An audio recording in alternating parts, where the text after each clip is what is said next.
Ce forum sur les relations sino-africaines, de mon point de vue, vient consacrer le mot d'ordre qui a été donné en 1995 par le président chinois, qui a demandé à tous ces entrepreneurs de sortir et de devenir des entrepreneurs mondiaux.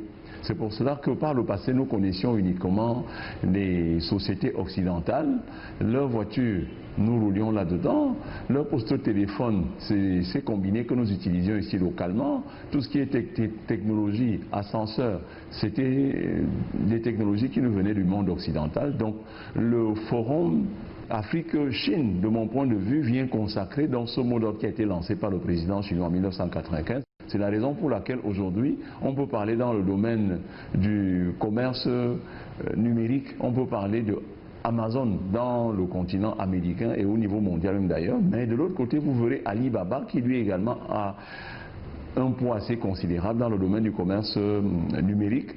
D'un côté, on parlera par exemple de Actros pour la Mercedes, ça c'est des engins industriels, mais vous parlerez également de Bebentrock qui est chinois aujourd'hui au niveau mondial. De l'autre côté, on parlera des technologies de téléphone occidental, mais d'un autre côté, on parlera de Techno qui lui est chinois. D'un côté, on parlera des occidentaux qui sont allés à la Lune, et on parlait à l'époque des cosmonautes, des astronautes, mais les Chinois ont réussi le tour de force de nous imposer un nouveau langage. On parle de taïkonautes qui sont également des Chinois qui sont... La coopération Chine-sino-africaine est vraiment un exemple en ce sens que la coopération avec le monde occidental a montré ses limites. Vous verrez rarement la Chine vous demander pour que je puisse décaisser la deuxième ou la troisième tranche de financement que je vous ai accordé, légaliser l'homosexualité, légaliser la vie de débauche.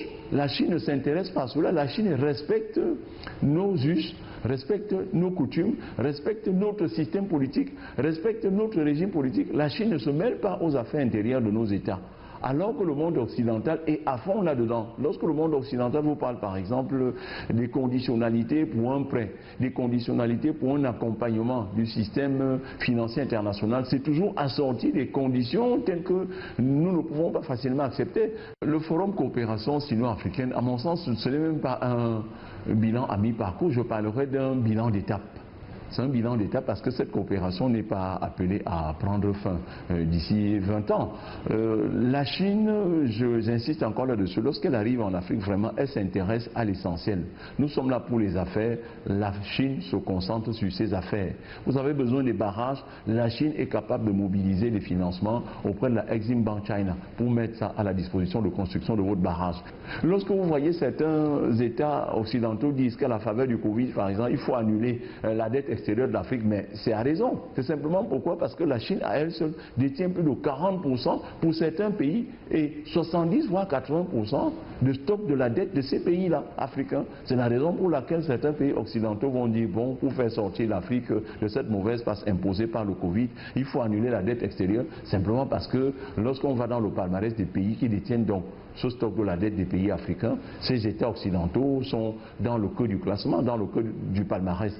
Donc de mon point de vue, avec sa démarche bien huilée, la Chine est devenue le partenaire numéro 1 et va le rester partenaire commercial numéro 1 de l'Afrique pendant très longtemps. Donc quand la Chine est arrivée ici chez nous dans le cadre de cette coopération, elle a tenu énormément compte de notre culture politique, de notre héritage colonial, de nos us et coutumes en tant qu'Africains et enfin de notre pouvoir d'achat. Donc la Chine ne nous offre pas du tout des produits que nous ne pouvons pas acheter. La Chine ne nous offre pas du tout des technologies que nous pouvons nous-mêmes manipuler. Je prends le cas par exemple des téléphones.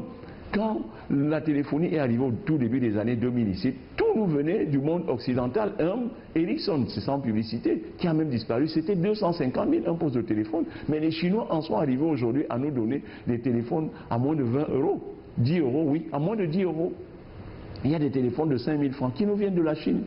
Donc, mais en même temps, si vous voulez les téléphones de 500 000, d'1 million de francs, la Chine est capable de vous l'offrir aussi. Ne perdons pas de vue que la Chine reste l'usine du monde. Tout ce qui est consommé dans le monde occidental vient de la Chine. Et la Chine, quand elle arrive donc devant des Africains, que nous sommes dans le cadre de ce forum de coopération sino-africaine, elle met l'accent, elle met le curseur sur ce qui va être utile pour nous. Elle essaye de mettre de côté vraiment toutes ces aspérités qui pousseraient peut-être un Africain à manger en 4 temps. Apéritif, entrée, résistance, sortie. Le Chinois estime que nous n'avons pas de moyens pour pouvoir suivre et nous donnons l'essentiel. Un plat de résistance, c'est largement suffisant.